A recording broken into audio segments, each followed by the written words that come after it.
Hello everyone, Trigger's the name, and this is my video game news cap for the week.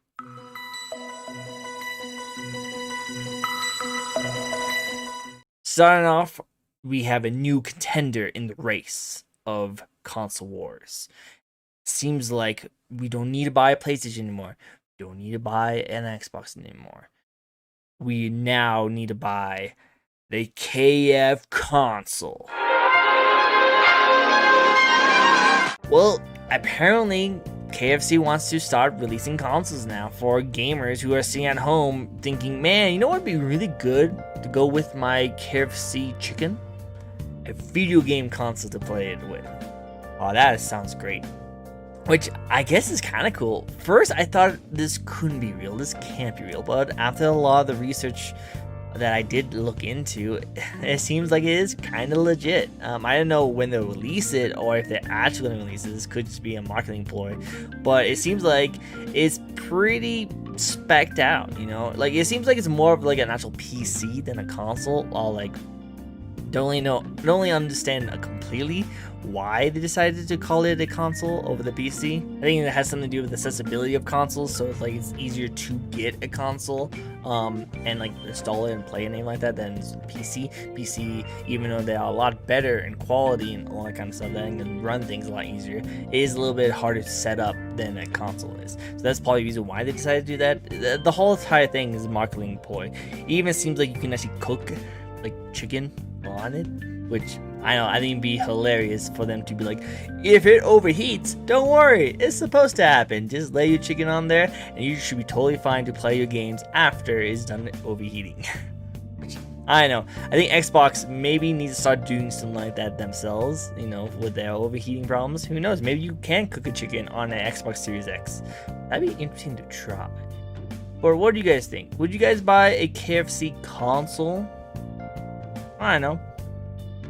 Maybe if it comes with like exclusive game and buck of chicken, I'll totally buy it. The next thing I want to talk about is actually going to be microtransactions. A lot of gaming is doing it, which is fine. Nothing is wrong with it. I actually prefer it in a lot of the games. That makes me like enjoy the game a little bit longer. But there's some microtransactions on some games that really shouldn't exist. And some of those things are like time savers in single player story mode games. And apparently Assassin's Creed Valhalla is starting to do that too. They've done those kind of microtransactions before in the other games and they got a lot of bad flack for it. And their whole argument is that, oh, well, there's some people out there who don't have time to play video games, but they still want to keep up with the story. So they can buy these time savers so they can level up a character super quickly, and they don't have to worry about grinding as hard because they don't have much time for it. Which, it's kind of BS right now, I will have to say. There's more people playing video games now than ever before, so these time savers don't really matter, but it's really just free money for them to add for it. And that's not really the bad thing, really. What really makes it super bad is that even though Assassin's Creed Valhalla is a great game, a lot of people really do enjoy it, the problem is that they waited until after all the reviews went by, all the ratings hit the game and all the other stuff, and then they just sneakily slide into the game without really telling anyone about it, saying, oh yeah, no, those were totally always been there or something like that. Oh man, no, like that was a kind of a sleazy kind of thing for them to do. Like, if you want to put your DLC content and like make people buy those kind of stuff, just man up about it. Just, yeah, no, this was the thing that we thought about doing. You don't have to get it if you don't want to. Just make it interesting. Which, then there's the argument of the whole fact that whenever they put these time savers, it's not just so that they can make extra money. They need to intensify on the fact that, hey, this is a thing, to get people to want to buy it. And the way they do that is to make the game a little bit more grindier and take a little more time to progress in the game, so that you get really interested in wanting to buy that DLC content, you know? It intensifies those kind of stuff. It makes it more enticing when you realize that, man, it's taking a really long time for me to grind and beat this main character. Maybe I should get this time savers, which is bad. Don't do that. That's messed up, and we should not promote this kind of like stuff. Like, to me, I don't mind DLC content. I actually play a lot of games that has a lot of DLC content, and I don't mind single player DLC content if it's like story based, kind of stuff like that, like season passes or like story content that progresses the story a little bit longer instead of creating another sequel of a game. But when it's time savers and you just make the game more grindy than it should already be, I get kind of less interested in that kind of stuff. I don't know. What do you guys think? I'm not much of a Assassin's Creed Valhalla person. I'm not really into Norse mythology. You always know I'm more into like Japanese mythology and that kind of stuff. I know my brother's really into Norse mythology, which is awesome because me and my brother both talk about a lot of the cool like stories and mythologies when it comes to these two. But I didn't really play too much of Assassin's Creed Valhalla. Did you guys play it? Did you guys really enjoy it? And do you guys feel the grind that's going on with it that wants you to maybe consider getting those time savers? Don't do it. Speaking of actual DLC content and microtransactions, Tencent is actually buying out of Warframe, which I don't know if it's a good or bad thing. Like Tencent is actually kind of a monopoly style like Chinese company that's been buying off a lot of companies lately, or buying bits and pieces of already really high-end companies and microtrans the hell out of those games. Like one of the biggest ones that Tencent owns is Riot Games. And don't get me wrong, I love my Riot Games. I love League of Legends, and I don't mind paying like a little extra money on like a character skin that makes the game a little more interesting for me to play. But I will definitely say spending $300 on a gun that looks more green than usual, not really the best microtransactions to spend your money on, in my opinion. And Tencent is, I don't know if they're at fault, but they're definitely part of it. I would say they wouldn't like not hear about it. Hey, we are thinking about charging Blue for $300. Do you think we should do that? Tencent is like, yeah, sure, why not? I bet there's some people who want to buy it. So I'm pretty sure Tencent has some part into that. And of course, they own a little bit of Epic Games, which owns Fortnite, and PUBG Mobile. They actually own a little bit of that, and they're all very microtransaction heavy kind of stuff.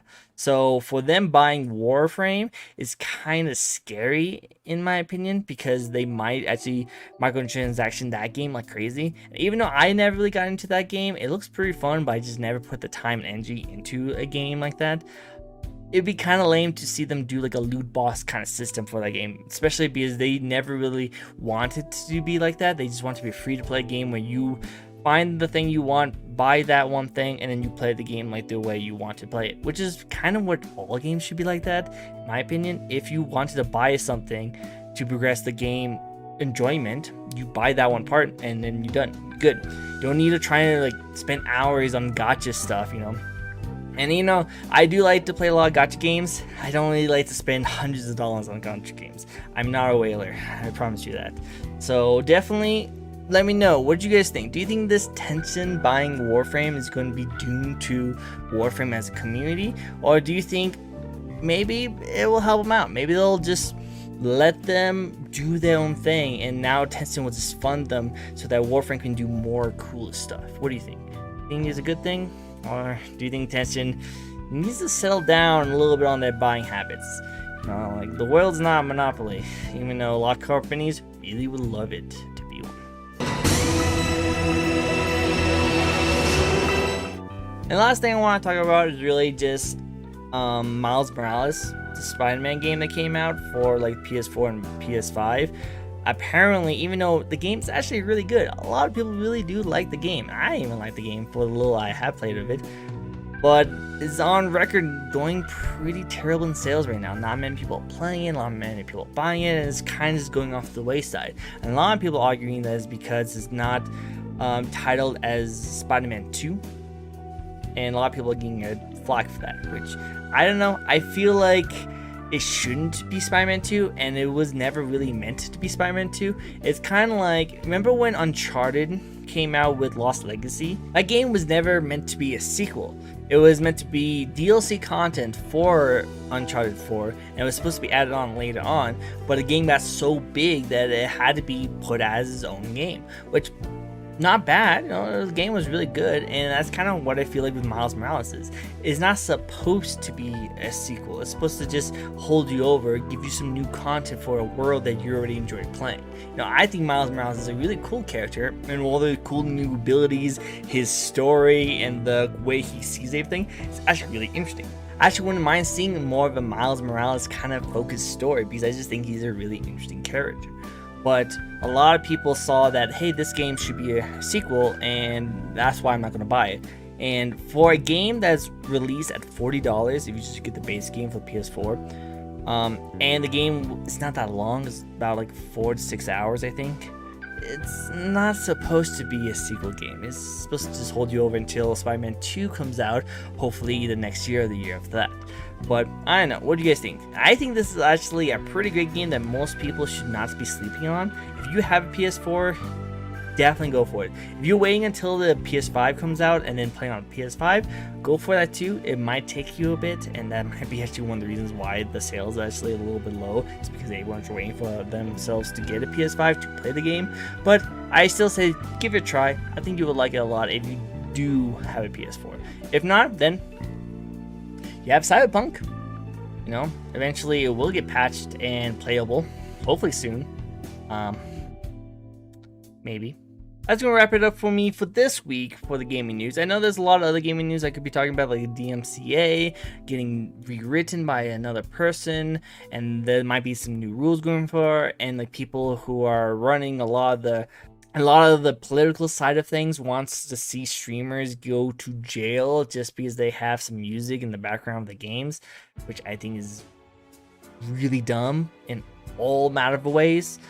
But with that said, that's pretty much what I got for this week. There will definitely be more interesting news coming out next week, hopefully when the new year starts. This is kind of like a slow week, but I do want to just mention all those little really interesting points. If you guys heard some interesting news articles or stories that you think I should know about, let me know in the comments below. Maybe link me an article or something like that.